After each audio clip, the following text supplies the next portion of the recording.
Hi, everyone. Good morning, good afternoon, good evening.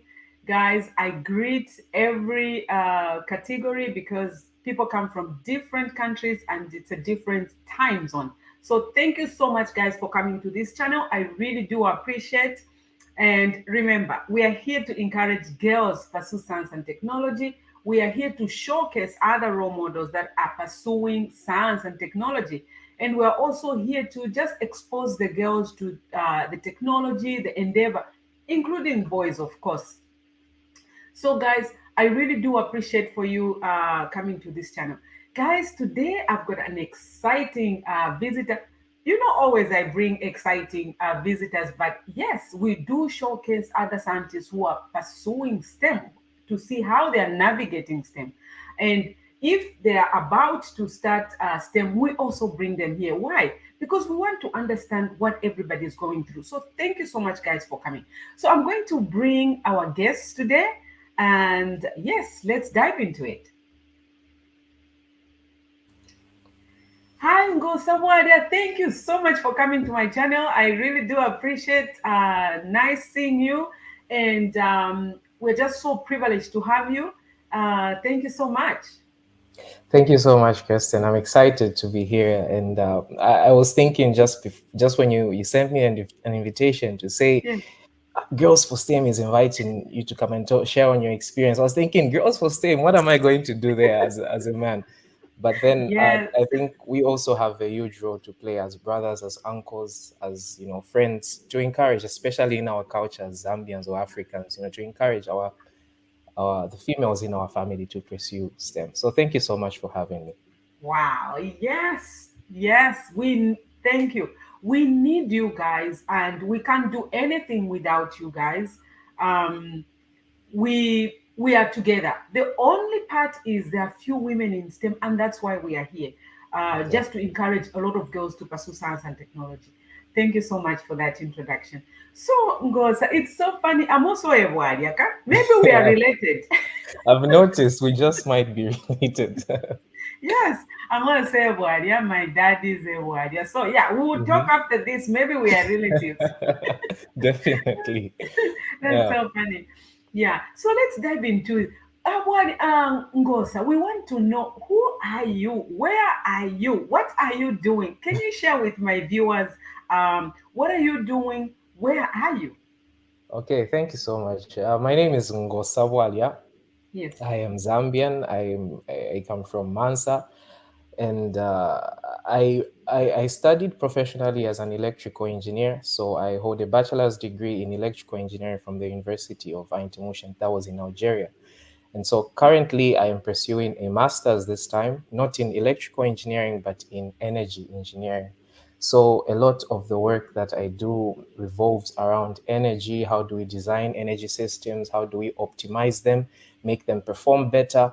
And more recently, we're also looking into technologies that can help us, save the climate, so to say, and reduce on the impacts of climate change. And so that is sort of what I love to work around, and that is something that's I think I would say I'm passionate about. So in brief, I would say that is who Ngosawalia is. Wow, wow, wow. That's interesting.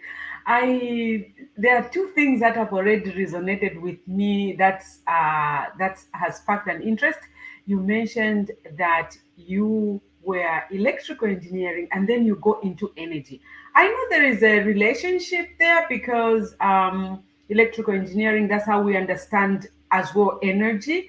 But Yeah. people think electrical engineering, they'll just be working with wires. You know what I mean, right? Yes. They Yes. go straight in. So that's really good to hear that, because most people ask how they can switch from one career to another, even into STEM. They also, worry how can they switch from one career path to another career path. So that's a very good part that we can maybe dive into later on into Yeah. details. But wow, thank you so much for that. So let me ask you this question. I always ask my viewers this question. I'm sure you are expecting it. So I'm going Okay. to take you when you were 5 years old. You are young. What's going Mm, on in your life? The reason why I'm asking this is because we want to understand how kids, how young people, um, young ones, and the parents, what are they doing at that particular time for this kid today you are Ngosawara to start pursuing STEM. And remember, mhm. oh, guys, my viewers, STEM just means they're acronyms for science, technology, engineering, and mathematics. He's in STEM. We've brought him here because we need to understand how men think as well in terms as engineers, because we always see them there and we're like, ooh. Yeah. So here he is. Um, so I'll take you 5 years when you are 5 years old. Mhm. What's going on in your life? Are your parents talking about STEM? Do you have somebody around you who's in STEM? What's going on there? Okay, so back to 5 years old. That was just the beginning of me sparking that interest into science in general, and I wouldn't even continue without showing much tribute to my mom.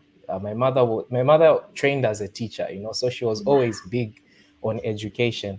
And by 5 years old, I think I was in grade 1 or 2, Yes, because my mom actually thought it wise for me to begin school early. So she taught me how to read very early. She really. very early. And so already from the beginning, the role of my parents was huge in me sparking an interest into STEM.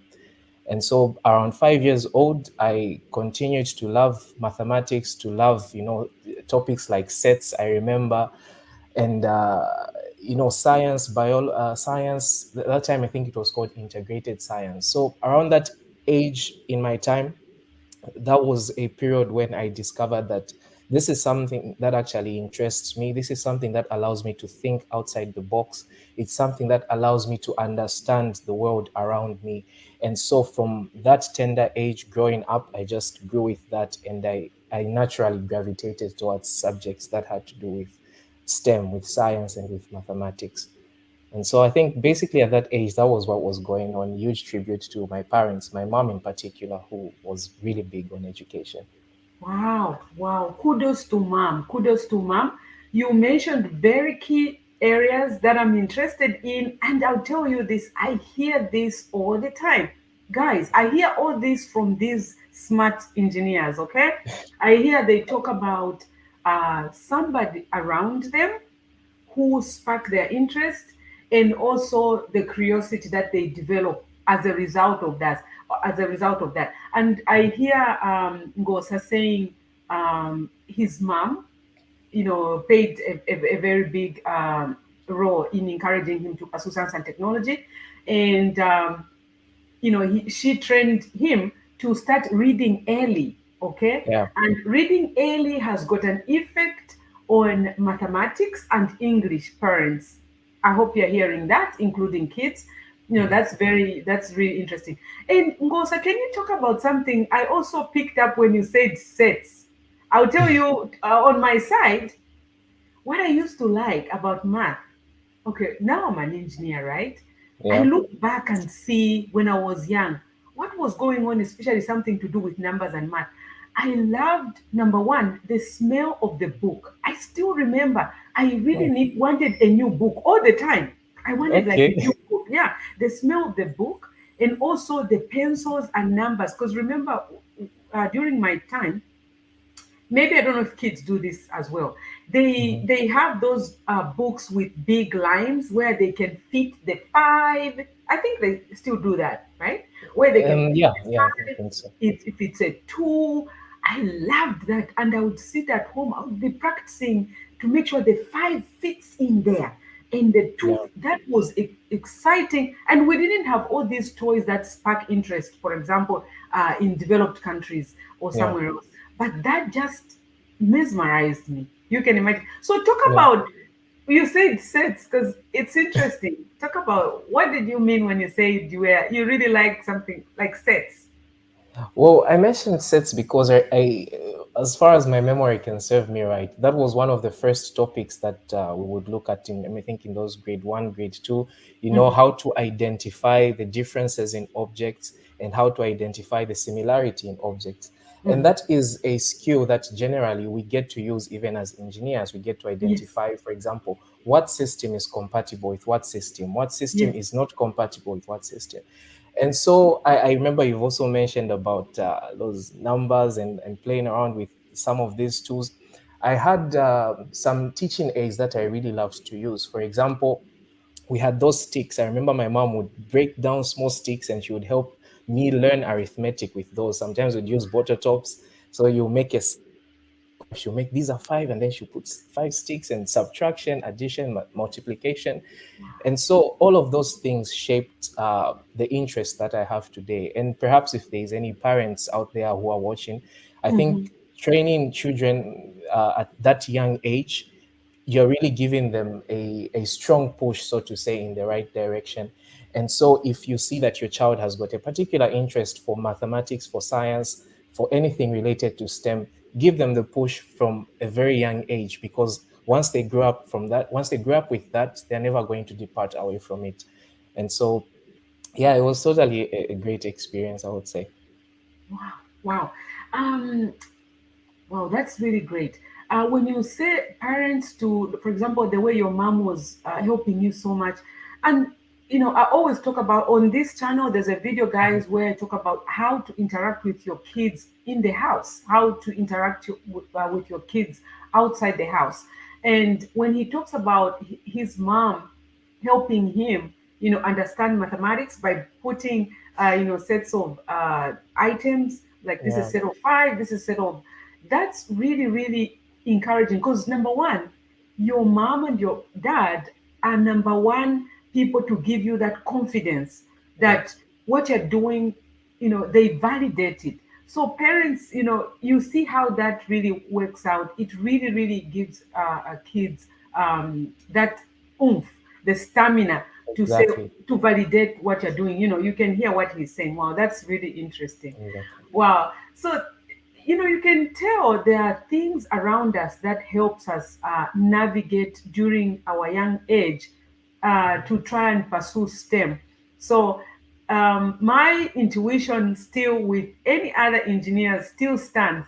And it's amazing to hear it from different people, especially from you, Ngosa, how you're Mhm. explaining to you how you're growing up during those early ages of Yeah. an engineer. Wow, thank you so much for sharing that. So now, what happens when you now go to high school? What's happening? You are still now centered to sciences and mathematics. What's going on there? Yeah. So, and going now to high school, obviously, apart from the science, I've also always loved to indulge in my creative side. And so I love music, I love art, and I learned music. I play the guitar, I play a bit of piano, I love to sing. And so this was also just starting to develop around that same time. But I always kept my passion as well for music and for science. And so, fast forward to secondary school, I was at St. Clement Secondary School in Mansa. It was a boarding school.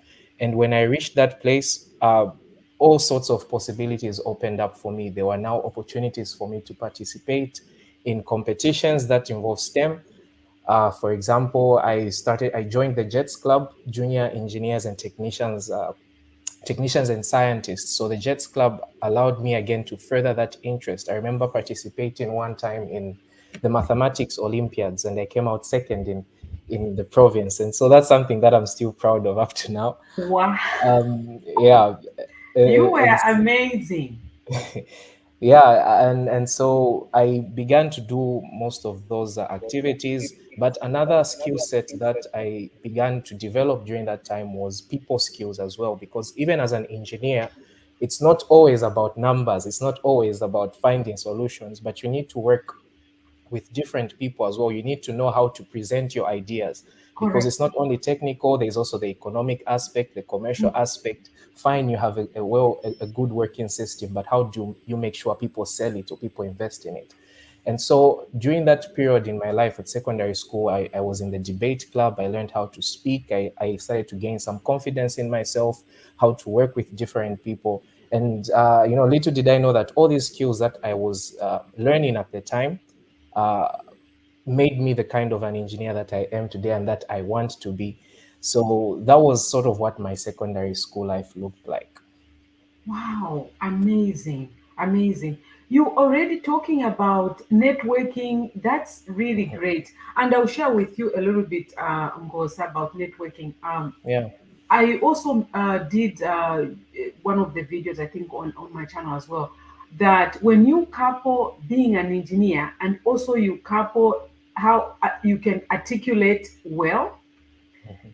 it's it's a very important tool, and you can be a bullet because most engineers historically they say they don't talk too much.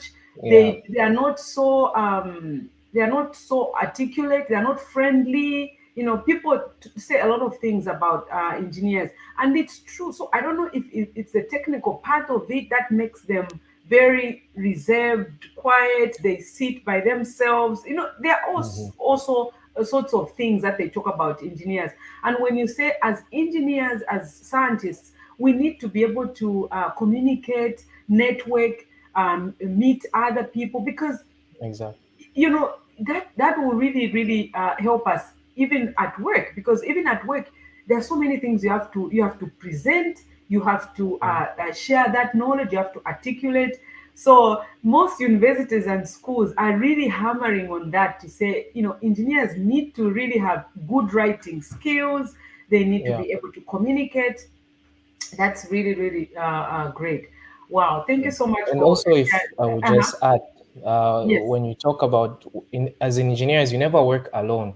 If I'm an yes, energy engineer, I'll never work alone. If I'm an electrical engineer, I never work alone, because you find we are designing a system. It might be, let's say, take for instance a power transmission system, right? The yes. transmission lines.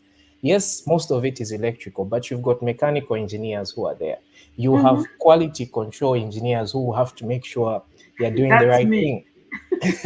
Yes, you have measurement engineers, you have civil engineers. So you Yes. have to be able to communicate your ideas and Mm-hmm. to, accept criticism or accept positive and negative criticism, whatever Yes. way it goes. And so all of that is part of the skill set that's going to make you, that I think would make you a great engineer, aside from the technical aspect. Mm-hmm. Wow. Yeah. Yeah, it's true. Thank you so much for that. So, because I have another question. So you did electrical engineering and then you are mastering in energy. Can you Yes. share with my viewers what sparked your interest to just change like that? Because most Mhm. engineers, I see them, especially if they're electrical, they still get maybe masters in electrical. Um, yeah, of course they have to change because we need electricians and we need Yeah. that background to do some other, you know, technologically advanced things, right? So could Mhm. you share with my viewers what sparked your interest to go with that flow? Okay. So there's several aspects I think that made me make the decision to change from electrical to energy. I remember when I was studying, I was in Algeria. So I finished my degree in electrical engineering, and Hmm. I had actually enrolled to begin a master's in electrical engineering in Algeria. Yes, But then an opportunity came across, that was there was an opportunity to come and study at the University of Padua in Italy, energy yes. engineering. And so I thought about it. I mean, I'll be going to be changing fields. Am I really going to do it? But then one of the things that really pushed me to take up the challenge was that energy engineering itself is something that is even more broad than electrical engineering. And Wow. so when you talk about electrical engineering, what we deal with is after the power generation has Mm. happened, how do we Yes. get that electricity to move from Okay. the power station to the house? Okay, Okay. so as an electrical engineer, we'll deal with all of that. But Hmm. then there is a whole nother world of science that's going on before the electricity is even produced in the first place. And so Yes. energy engineering sort of takes you behind the process before the electricity is produced, the Yes. machines that are working. And so Yes. energy is much more broad in the sense that we have to study some mechanical concepts, we have to study thermodynamic concepts, we have to deal with other sources of energy as well. We have to deal with nuclear, we have to deal with all these renewable energies that are coming up. And so when I looked at all of these things, I said energy engineering though I know it's going to be difficult because I don't have a background in it, but it's going Yes. to allow me to have a better understanding of the engineering world, to have a better understanding, to be an engineer of value, so to say, to be able to see things from all sides. And so I said, I'm going to take up the challenge. And Yes. that's how I decided to quit the master's that I had started in electrical engineering and just go ahead with with the one in energy engineering. So you had gone already doing your masters in electrical for for how long? I had done for about 2 months into the first semester. I Yes. had done for about 2 months into the first semester. And then when I got the opportunity to go to Italy, I said I was already 2 months late there in Italy Yes. because I had spent 2 months in Algeria. Yeah. But I just went there and I asked for the recordings of the lectures. I said, whatever happens, I am going to learn what I have to learn. I know it's going to be difficult. I'm going to learn. And I didn't pass all the exams I had to, but I did pass most of them. And I said, Yes. this is enough, one step at a time. And finally, now I'm at a point where I have caught up and I'm still seeking to learn more. So it's been a challenging experience, but it's been amazing as well. Wow. So what part of what background do we need for to be in energy as engineers? Is there any uh, advice on that? Background in terms of a bachelor's degree background or general? Yes, the background of can anyone jump into energy? Um, Actually, the interesting thing about energy engineering is that so many people from different engineering backgrounds and just scientific backgrounds can actually do study a master's in energy engineering. I have friends who are from chemical engineering. I have Yes. friends who are from electrical, from mechanical. I have friends who just studied physics, others who studied environmental engineering.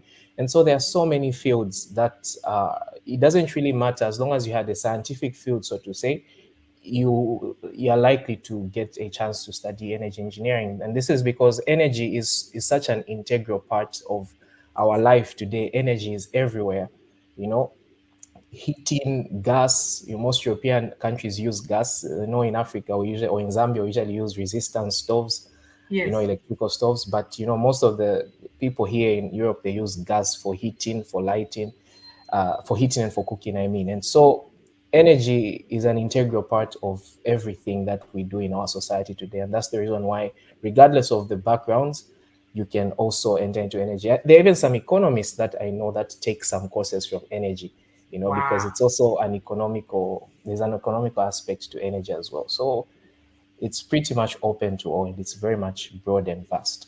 Wow, wow. Thank you so much. I think you need to come back and share with us a lot of details about energy. I think would love to hear that, including solar energy. So would like to Exactly. learn more about that from you. So, what are some of your challenges that you've had during your time when you are pursuing STEM? I know you are still almost there. And Yeah. could you tell us when you're finishing and what you plan to do specifically to work on what? We know you're pursuing energy career right now. Yeah.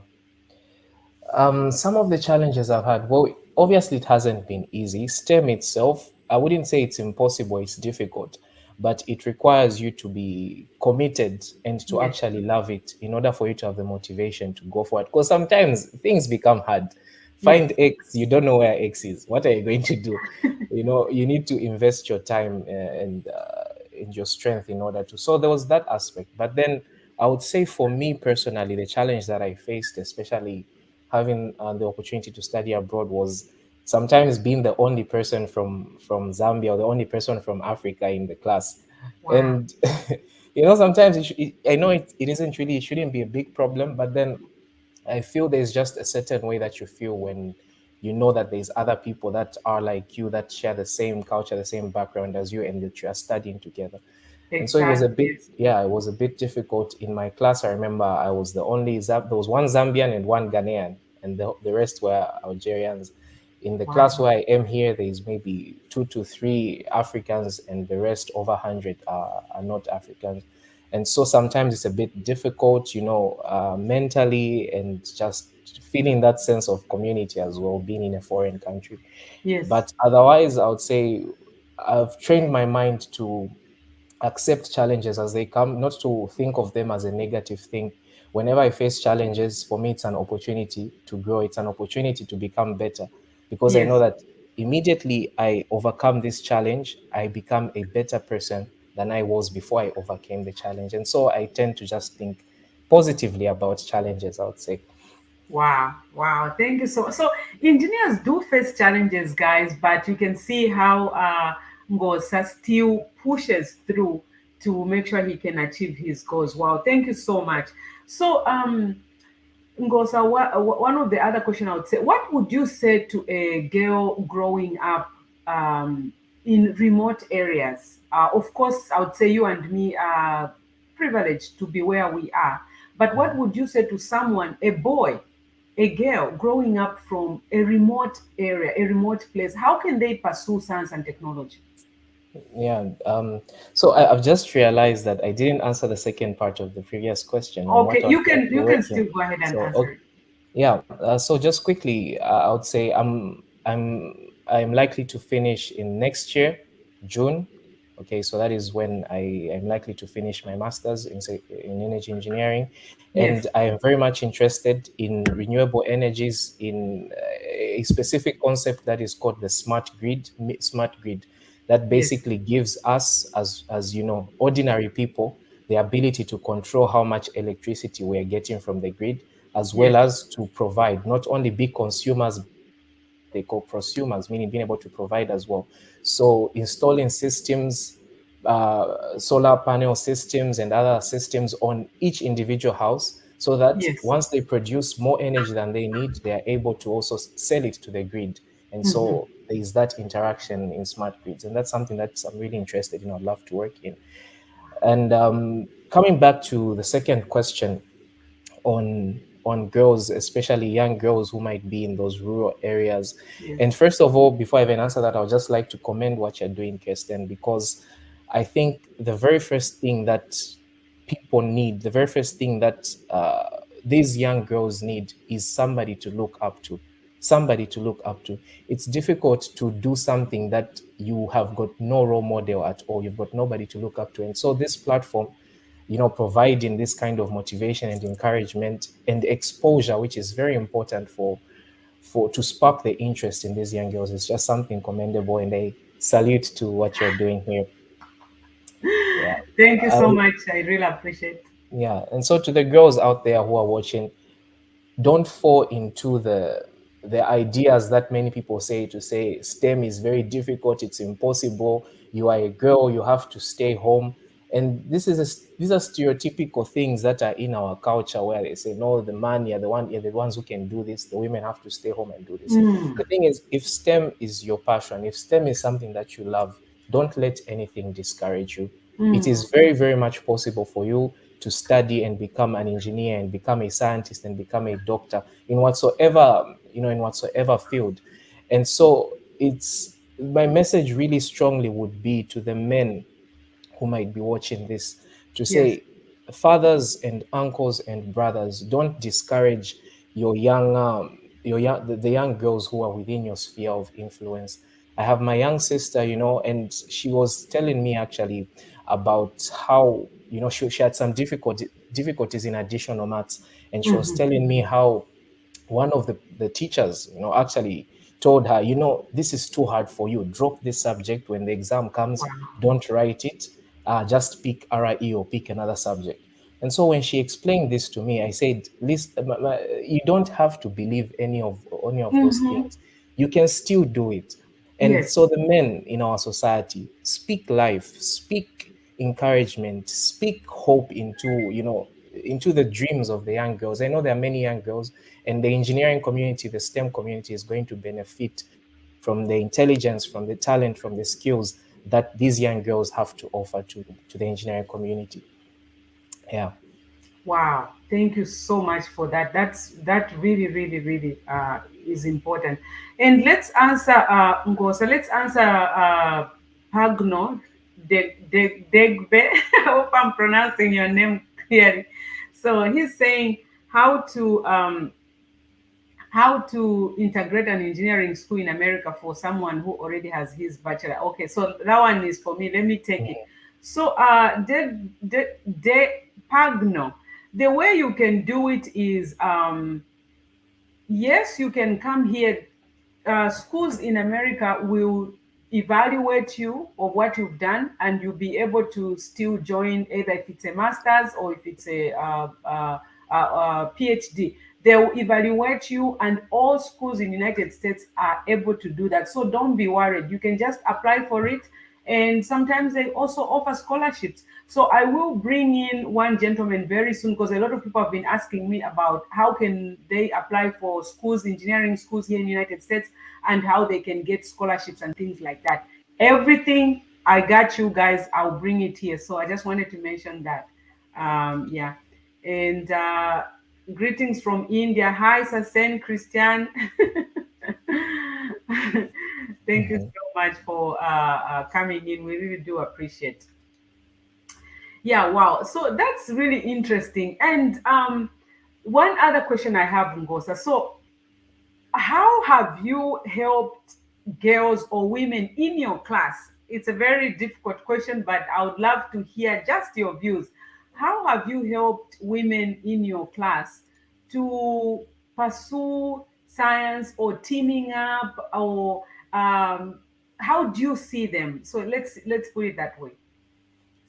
Well, I would actually love to turn this question around, because in my personal experience, it has been how have girls helped me to actually do better. Because I have noticed that most of the ladies, especially that I have been in the class with, they are incredibly smart people. They Yes. have a certain attention to detail that Hmm. I think most men don't have. Yes. Honestly, I feel this way. I remember in my final year my final year project, we were dealing with solar panels and how we would be able to provide power for our laboratory, our electrical engineering laboratory, just using renewable energy. And I Yes. worked with this Algerian lady. Oh my God, she had so much attention to detail, things that we would easily miss when we do calculations, connections with the wires and the machines. She was always there to say, let's do this, let's do this. She had amazing ideas. And as well as in my experience now in this master's degree, I was privileged to work on a certain project as well, where we worked with different people on how we could design a system that would give renewable energies, carbon neutral energies, to a Yes. population of 1 million people. And we had incredible women there. And so for me, I wouldn't say that.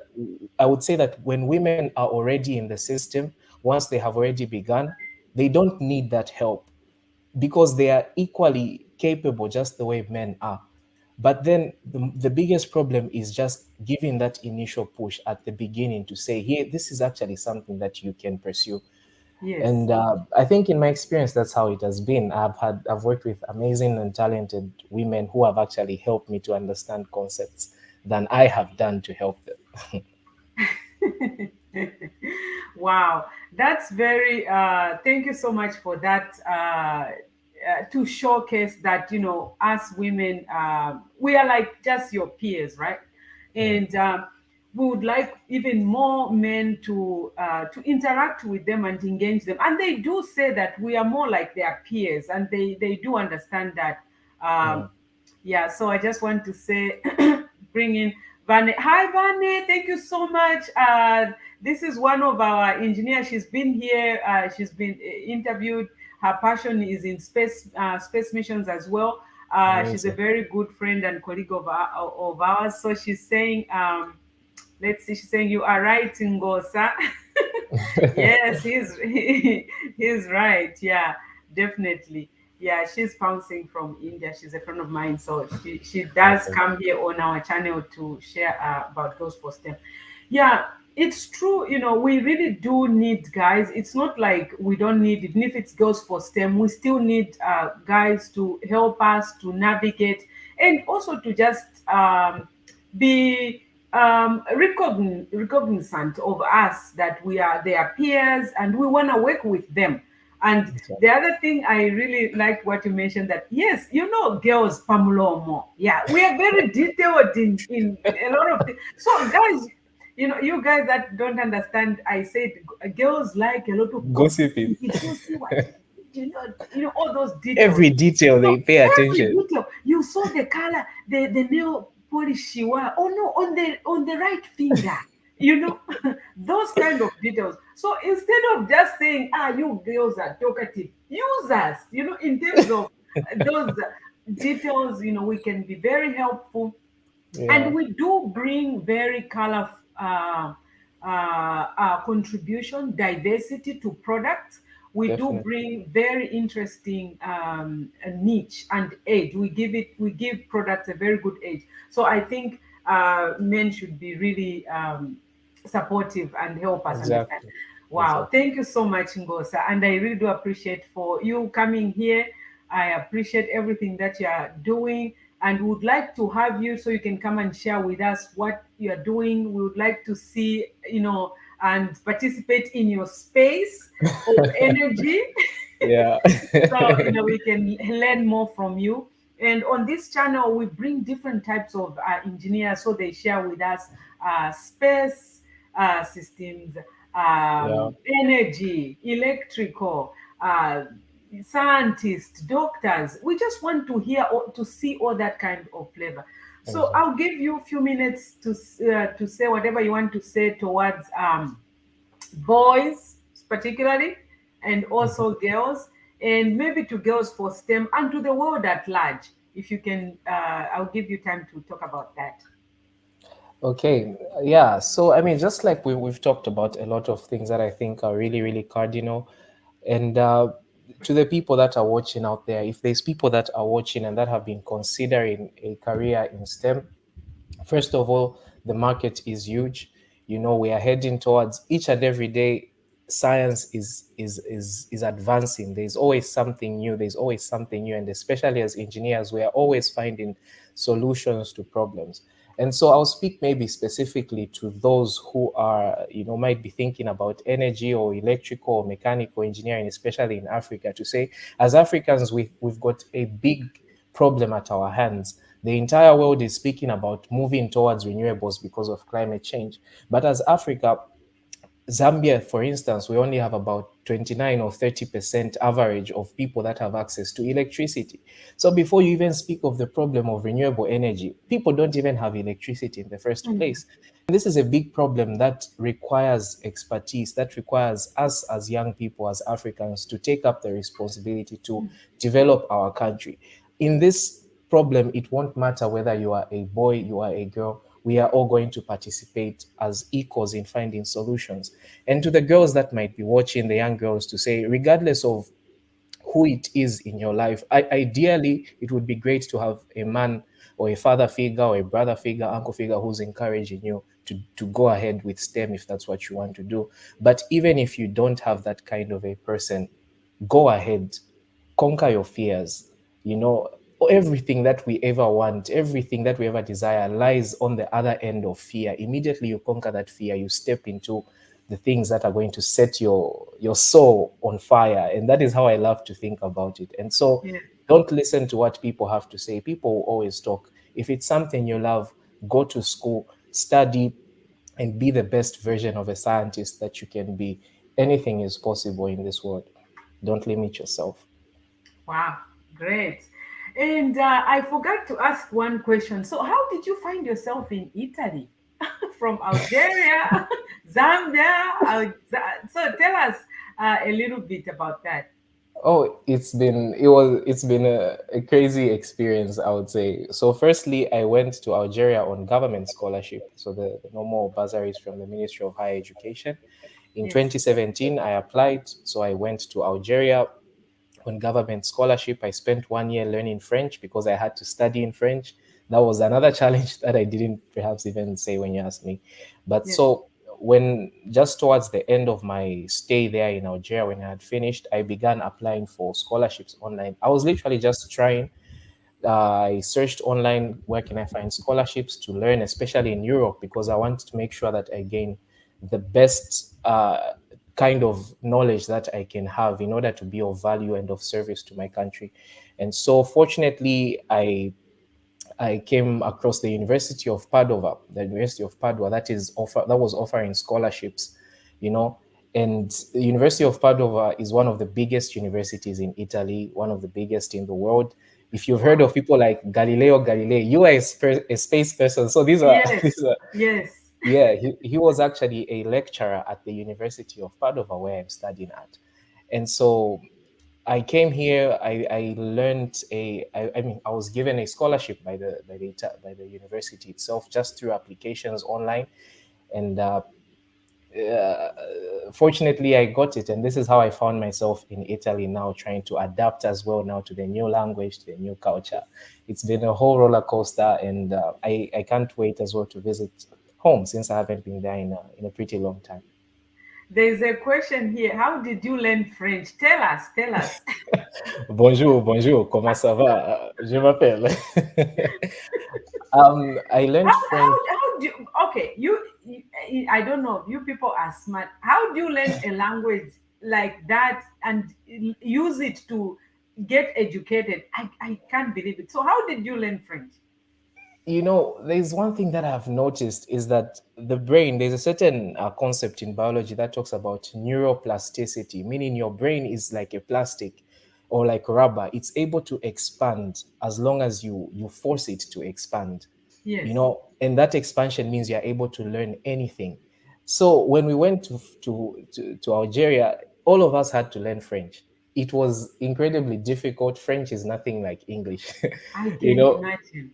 And to make it worse, in the school, sometimes teachers would speak in Arabic, which is the actual language of the country. It's like, for Mhm. example, in Zambia, teachers usually teach in English, but sometimes when become Chibemba, they'll put some Bemba, they'll put some Yes. Bemba. So there's that as well. But then, you know, we just told ourselves this is what we have to do, and we did it. And so we learned French by interacting with many friends. I took some courses in French, interacted with many friends in French, and little by little I started to understand, and then I reached a level that I was actually able to understand. And mostly I had to just read on my own things that were not clear in class.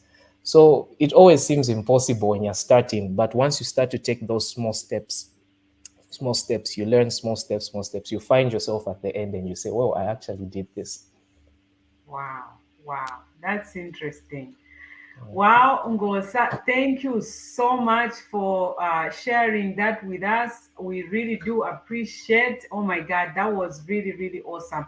And we hope you can visit us again on this channel so we can learn a lot of things from you. Would like to learn, especially energy, something to do with energy. Mhm. Would like to hear from Definitely. you. And thank you so much for supporting women, for supporting girls, for STEM, for coming on this channel.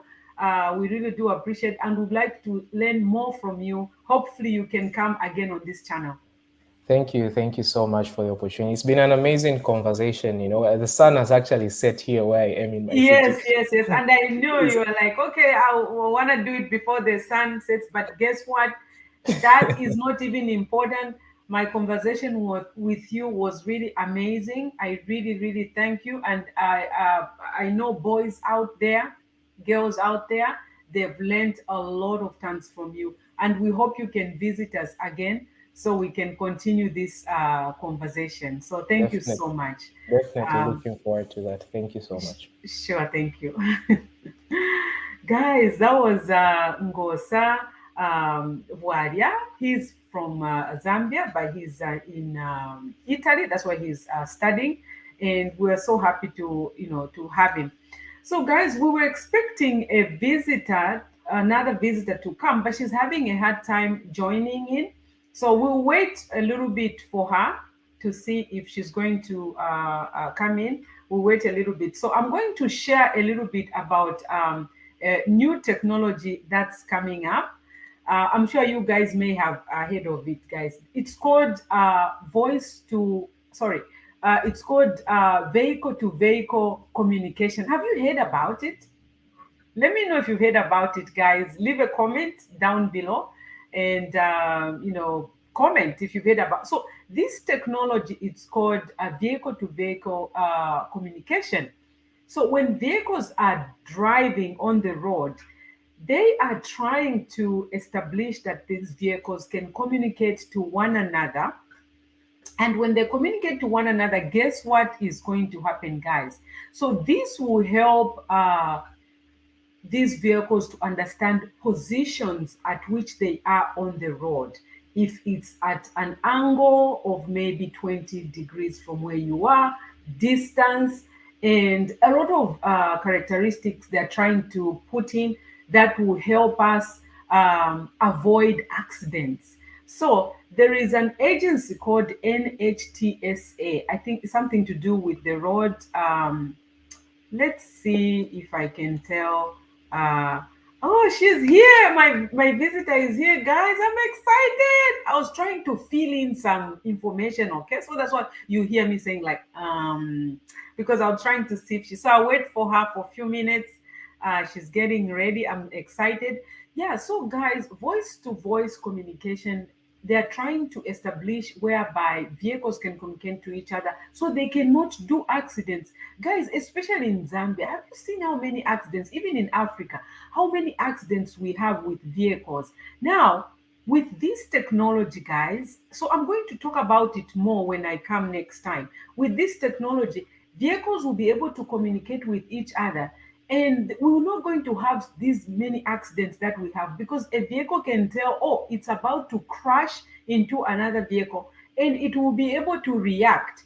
I'm so excited about this technology, but the only thing is, this technology, it will be very high technology. They will have to put the software in these vehicles such that they can talk to each other. And if they have to implement this idea, this technology, that means all the vehicles have to be talking, right? They have to be communicating, all the vehicles. That's the only way. So, guys, let me bring my visitor. I'm so excited. Let me bring her up. So, her name is Fiona. Let's hear who she is, guys. She's in STEM. Let's see her. Hi, Fiona. Oh my God. Hey girl! I'm so excited. How Oh are my, you, Kristen? oh my God. Oh my I was gosh, like, I'm gonna wait for her. I'll wait for her. It doesn't matter how it takes. I am freaking out right now. Like I have 1,000 devices on my table. I was trying to log in and things were just going wrong and I'm like, "Oh my god, this is so embarrassing." No, But I'm here girl, finally. I know. You're good. Though I go through that, ask Vane. Is Vane Mhm. here? Yeah, Vane, she's one of the engineers. She do come here. We do have sometimes echo issues. I'm freaking out and everybody is watching. I've got like so many people on YouTube. I'm like, guys, I can't fix this. And then I'm like, I'm an engineer and I can't fix this. I know. I think that's the most frustrating thing because I tried logging in another laptop and it says Yes, things are not being supported. I'm like, what does that even mean? I tried logging in my phone and it's on mute. It doesn't have a video. I'm like, so what am I even doing? yes. But But we always find a way at the end of the we day. always find the way. We fight until we get there. Thank you so much, Definitely. Fiona, for coming. Mind you, you look so great. Thank you. You look amazing yourself. Yes, yes. Sister, I was I've just mentioned out sister. for lunch with a friend because like the Yes, weather is really nice in Bristol. It's sunny and we were like, oh, let's just go, have a walk and then come back because yes. you rarely see the sun. So the sun is Wow, like a good thing. So you really need to wow. look good for the sun. Oh, yes, definitely. Yes, yes. No, thank you so Yes. much for coming. I'm so excited. So let's dive into it. Where are Mhm. you, Fiona Mukondwa, and what are you doing? Okay, straight to the point. Yes, straight away. Straight to business. Let's face it. Okay, so hi guys, hi girls and guys in STEM. Yes. My name is Fiona Mashita Mkondwa. I am Zimbabwean, but I'm currently based in Bristol. I'm a civil engineer. I have a BSc in civil engineering. I have a master in engineering, in civil engineering as well, but I majored in construction engineering and management. And then I have an MSc in environmental sustainability. So, okay, currently I'm based in Bristol. Where is I'm Bristol?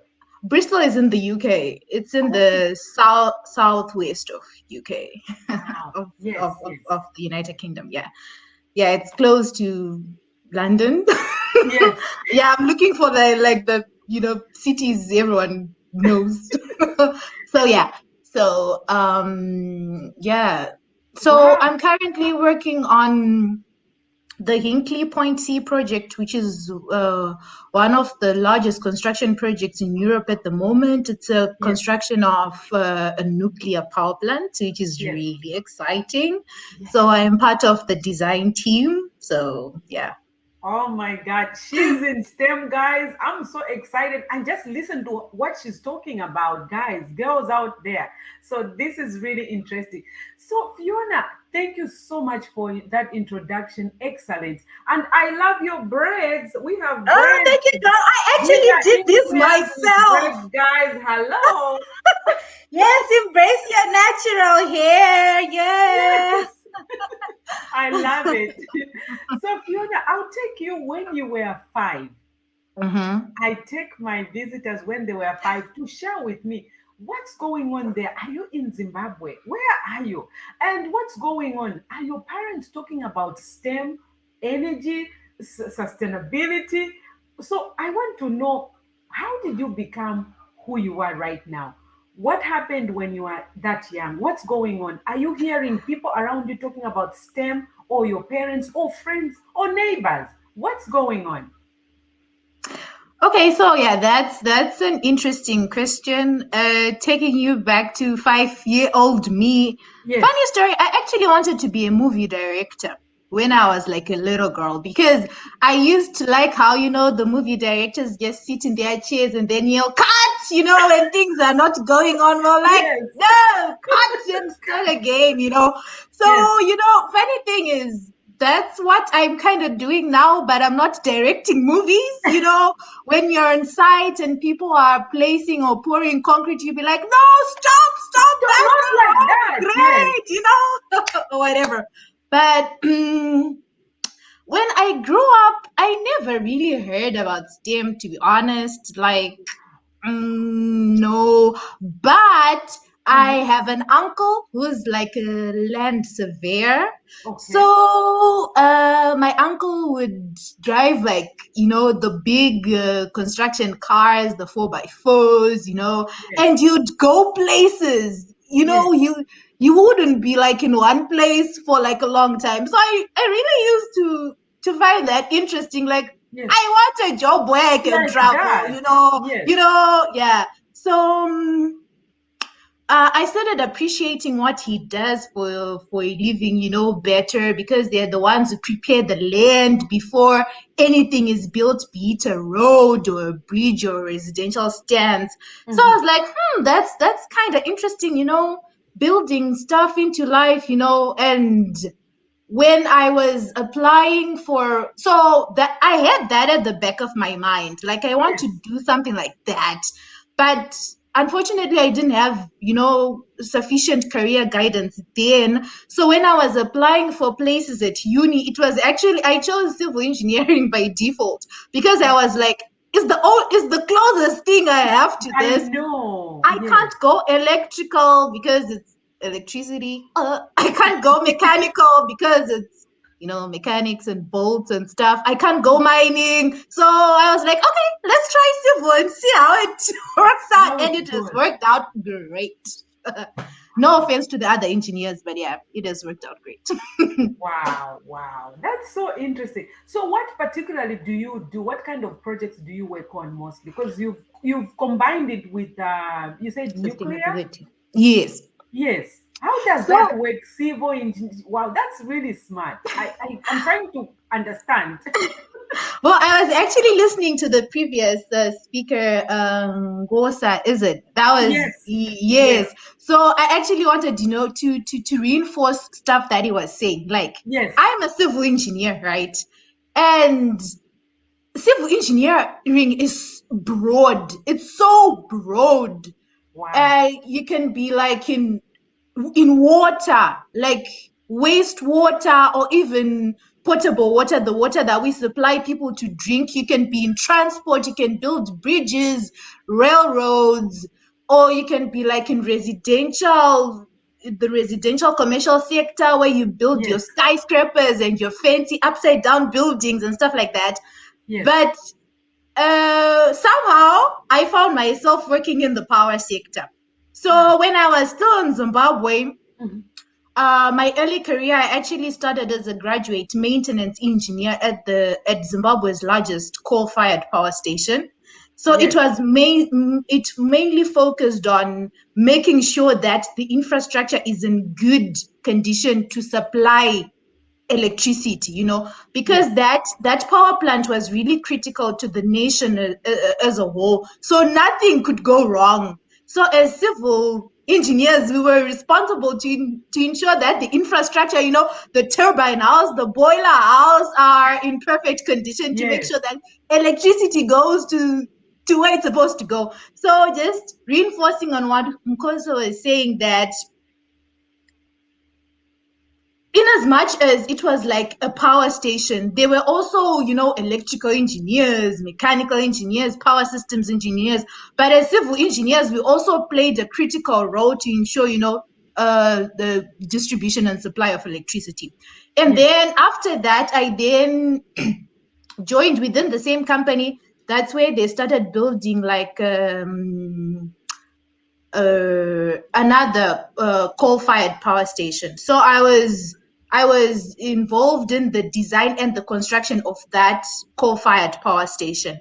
And then Yes. I got an opportunity to come to the UK. That's where I studied environmental sustainability. And then after I graduated, I started Mm. working for the Hinkley Point C, the nuclear new build power station that's currently under construction. So my journey has been quite interesting because it forced me to, rather challenged me to Yes. read, to get involved in other sectors of electricity.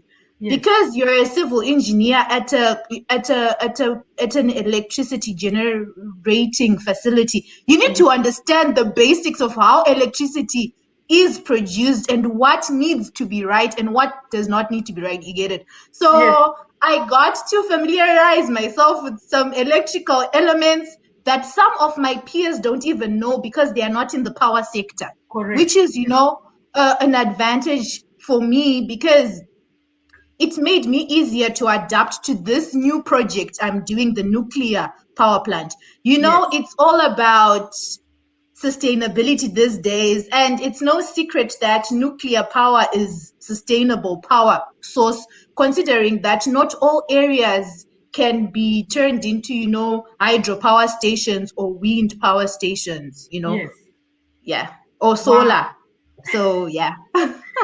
Guys, this lady has got so much knowledge about her work, as you can see. So, can you see the comment there? Hi, ladies, Mukonda, you have a rich CV, so Oh my inspiring. gosh, thank you so much, Barbara. That made me feel so good. So special.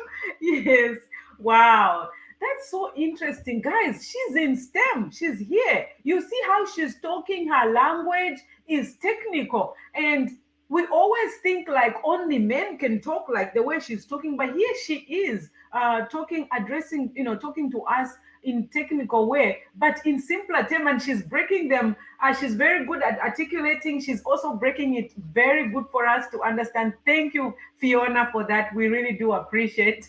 So my viewers really do appreciate that as well. Wow. So now, wow, that was interesting because I took you back when you were 5 years. That's so interesting. Hmm. So finally, you get into high school and you were still focused in terms of trying to pursue science. Can you talk about what's happening in high school in your life at that time? Okay, so basically in high school, I think one of the things that made high school bearable is the support system I had, particularly the friends I had in high school, because Yes, I'm actually friends with like the girls that I used to hang around with in high school because we were all like in the sciences, the sciences class. So we Yes. just made a pact like, girls, we need to stick together because we're Yes. in this together. So it Yes. was like a sisterhood. Like, So one of my close friends from high school is actually a doctor. And then the other one is also an electrical engineer. So what made high school fun was we made a pact to stick together, like, guys, we need to yes. help each other through. Yes. And yeah, that's what made high school fun, because I knew that I had my sisters. My support system was great. Sometimes would have fights with boys, like, who's more intelligent than the other, stupid things 15-year-olds do, but Yes.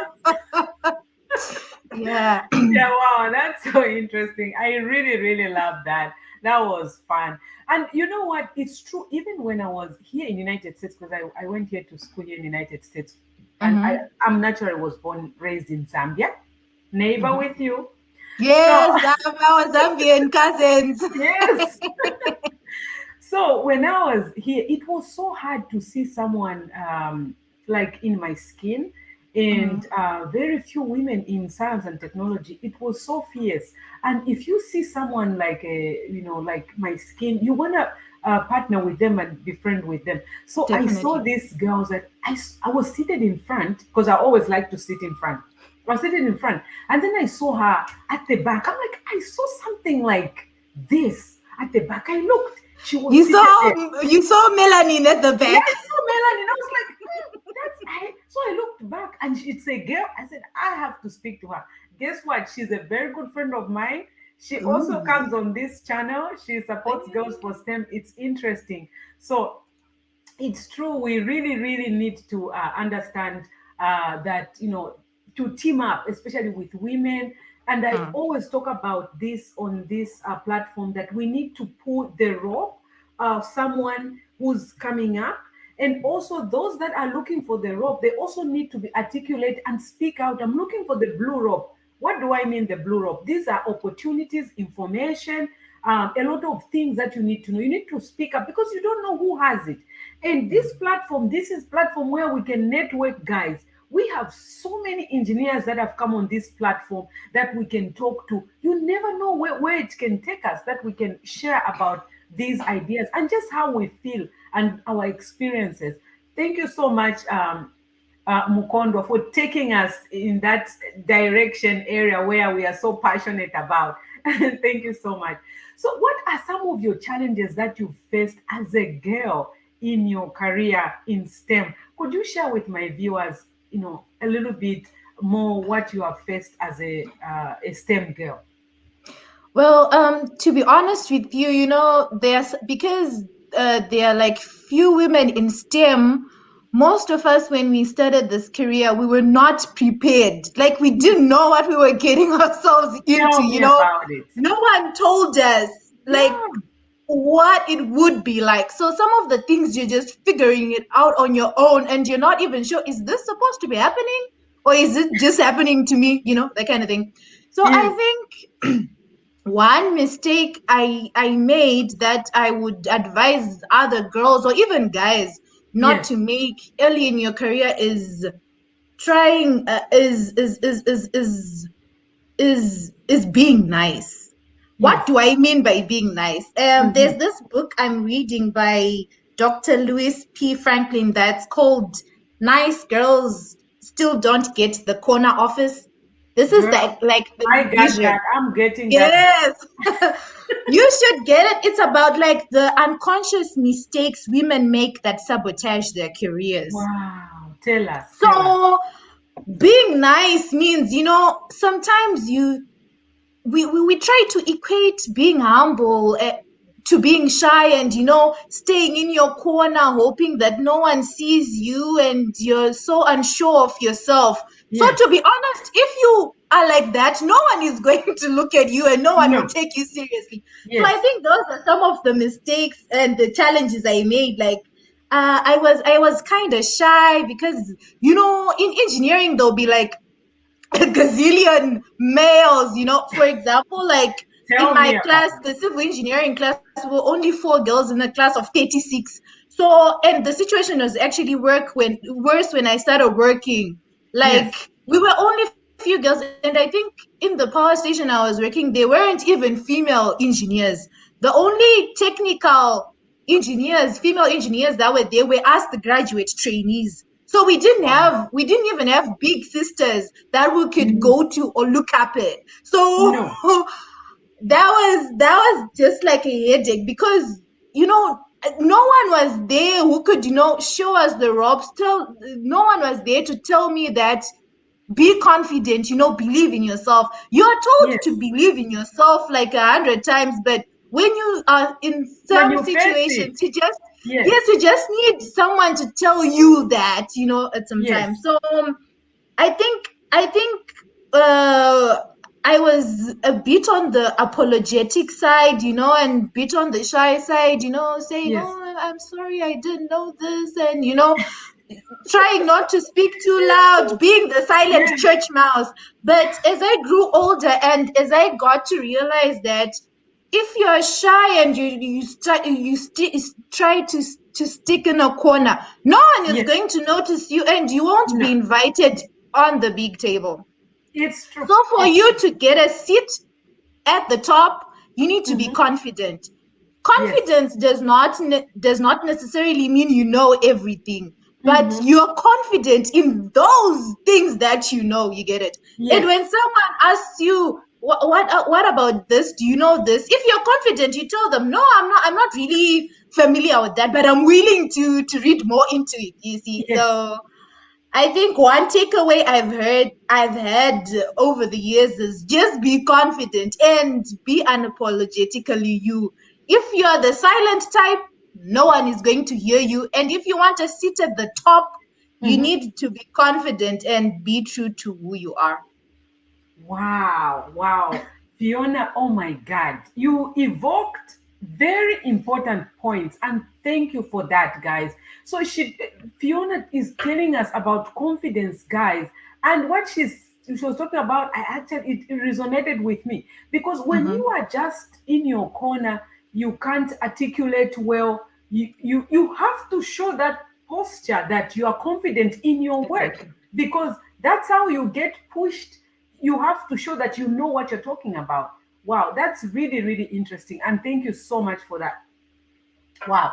And okay, so Fiona, I have another question. So me Mm-hmm. and you would okay, we are working right now. And Mm-hmm. what would you say to a girl in Zimbabwe out there that needs to pursue science and technology? To a girl here in Mississippi out there in the rural areas of United States, how can they pursue science and technology? Um, what do you think they should do for I young think girls, young boys? How can they venture into STEM? Well, I think for the young ones who are passionate about knowing more about STEM, Yes, especially from from areas where information does not disseminate easily, is ask. You know, that's one thing I've learned in life. I remember one of my mentors told me that the silliest question is the one that you never ask. wow, So yes, yes, do not think that, oh my gosh, this question sounds silly. There is nothing called a silly question, to be honest. The no, silliest question is the one that you never ask. So if you're interested in something, ask. hmm, Even if just ask anyone around you. yeah, Like, they might not know, but they might actually know someone who knows. That's how yes, people network.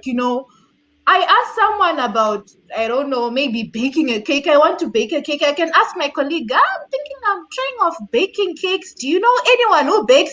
My colleague might not be baking cakes, but they might yes, know someone who knows someone who knows someone who bakes cakes. yes, So if you're passionate and you want to know about something, especially like, I think there are others who are privileged. You have, the internet. You just Google or ask Siri, what is civil engineering or whatever. But for yes, some people who do not have access to that, you can start by asking at school. Like, ask your mm-hmm, teachers. yes, Teachers are probably people who have like huge educational networks. So you yes, ask your teacher, I'm interested in engineering, or I'm interested in IT, I'm interested in artificial intelligence. Can you mm-hmm, please hook me up with someone who knows? They might not personally know anything, but they will definitely know someone who knows someone who knows someone. So ask, like the when I started working here in the UK, Yes. I think I was very fortunate because I found like I was integrated in a very, very amazing team. Yes. The first thing that I was told by my line manager was, if you have any question, ask. Even if you want to ask how to turn on the laptop, like ask. So Yes. from that moment, I developed a culture to ask. Like it's better to ask than not to ask and then stay stuck into something you don't know. So yeah, that's all I can say. And from asking, that's where you can network and expand your social or intellectual circle. Wow, wow. Thank you so much, Fiona. And I always tell people that, especially in this era, of course, there are those people that don't have access to internet. Even now, places, some people don't have computers, they don't have internet. Yes. Mhm. So, what Fiona said, I know we haven't been looking at that a lot on this platform because we think, oh, because of technology, everybody has. Yeah, teachers are equipped to have information, so those things that are coming, technology that's coming up, they may have that information. So the best thing is to be able to articulate, to talk to the teacher and ask. And when you talk about ask, Fiona, let me tell you a story. At Mhm. school, I always ask, especially even if it's a stupid question, like that stupid question, the other person, maybe he knows it and you won't even answer it. No, I'm going to ask the professor. So I used to no, first the teacher is, the professor is like, oh, any questions, any question, everybody's quiet. And I Mhm. see it's some kind of silly, but later on I realized it was not even silly. So I asked the professor, I'm like, oh, whatever that question was. So the professor starts explaining. Guess what happens to everybody in the class? They take their pen and they start writing. I'm They like, start wait, writing. no, that's my question. That's my Everybody, can you question. stop That's writing? my That's answer. mine. Yeah. So you Yeah. ask the question and everybody start writing. I'm like, so everybody was interested in this question and they didn't want to ask. And then afterwards, when we write, but because everybody wants to look like they know everything and they understand everything. Meanwhile, they don't. So girls, let me tell you something. When you have a question that you don't understand, don't think about anyone else if they know it, why they didn't tell you. So don't be blocked by that kind of thinking that they know it. You ask, just like Fiona said, even if it's how to turn on the computer.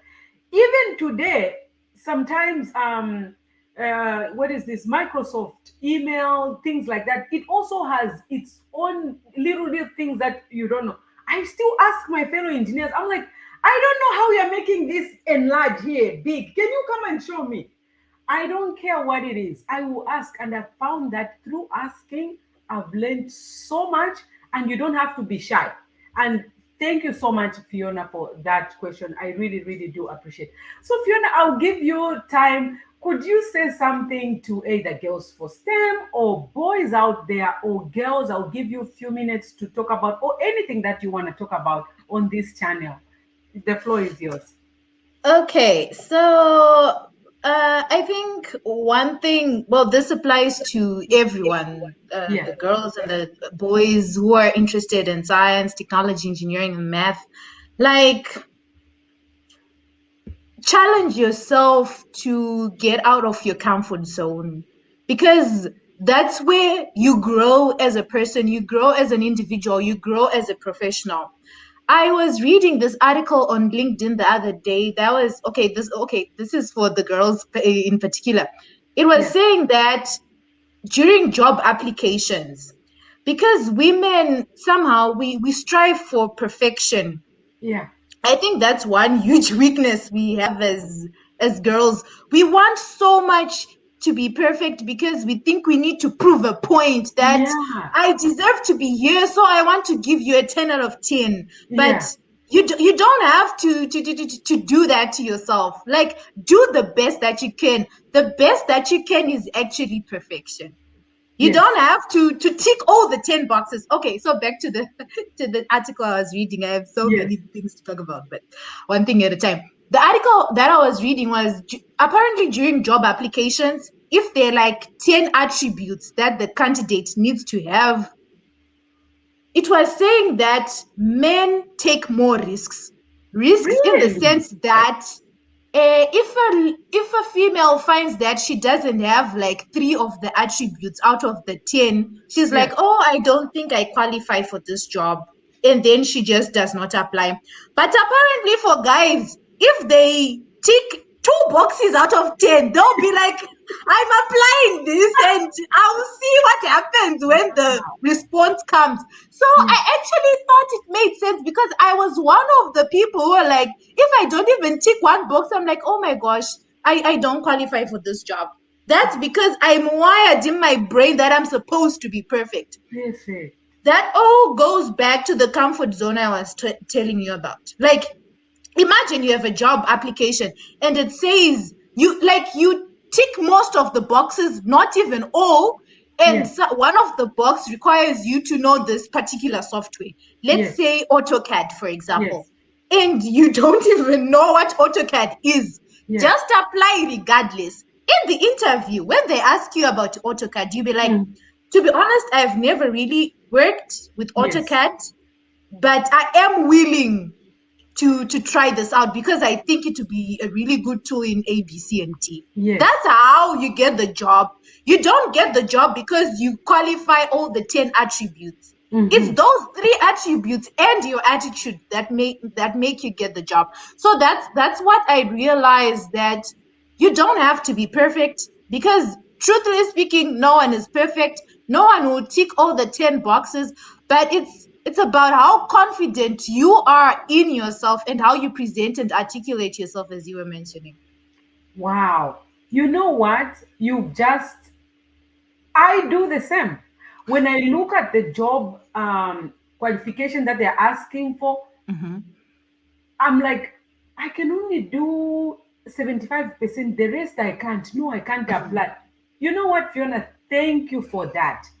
And it's true. Men, they take higher risks than us. I think, Be- man, you just only have one attribute and you will be like, I'm going to I'm apply going for regardless, it. you know? Yeah. Wow. What happens, Guys, happens. If I die, I die. So you should have that if I die, I die mentality. You'll be shocked with the and you know results what, you get. Fiona? Even those things that they write there, all those attributes that they're asking us if we know them, Mm, it's not that we can't do them.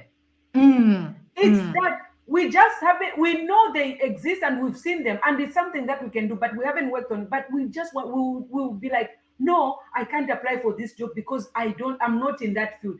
Meanwhile, it's something that you can switch easily. You have the capacity and you can still do it. But we still refrain ourselves from making that decision. Wow, mm. that's really great. Thank you so much, Fiona. Oh my God. And the other thing, sorry, Yes, before I yes, forget, yeah, I think one of the most important things for the young ones who are interested in STEM, besides asking, is finding a mentor, to be honest. yes, You need someone who's been there, who will tell you how to navigate. You know, there are some things, as I was mentioning, like we didn't know what we were getting ourselves into. And you're yes, like, is this normal? Is this supposed to be happening? Or is it just me? You know, there are those difficult people that you'll be trying to I'm trying to explain to you, but that person doesn't just understand. And yes, you're like, yes. what, is it something that's wrong with me? With But it's me, nothing wrong with you. It's something that's wrong with them. What yes. and how you handle with that is what Mm-hmm. makes or breaks you. Like if you get into the field knowing that you will definitely find people who are antagonistic for no reason in particular. Yes. People who just want to trash talk you, people who want to pull you Mm-hmm. down. But if you have that attitude, like, guys, I know my worth and I know what I'm capable of. So whatever you say, it doesn't affect me. So, if a young girl has someone who tells her that it's not going to be an easy road. It's Mm-hmm. not a walk in the park. You will meet different people. You will meet people with hard heads to crack, Ah, but it's not your fault. It's yes. on them if they do not appreciate your worth and what you Mm-hmm. bring to the team. So I think getting a mentor is really good, and it's something that can build up your self-confidence, because it's, you know, it's rewarding when someone tells you, wow, that's good work, keep it up. Even if you do the simplest of things, if someone reaffirms and reassures that you're in the right direction and you're doing good, it boosts your confidence. Yes, yes. Wow. That's really, really true. And, same with me. I stumbled when I was in school, especially you don't see anyone who looks like me. And also the profession that I was entering into, manufacturing systems engineer, I had never seen anyone. I struggled. There were points where I was like, will I even make it? Will this make sense when I'm finished? That really haunted me. It really did. And that's why this platform, we want to make sure we can expose these women engineers who've been there. Look, she is in nuclear, she's in energy, she's in software, she's in space. So everywhere we can show these girls that anything is doable. And if you've never seen a role model, here are the role models here that we showcase.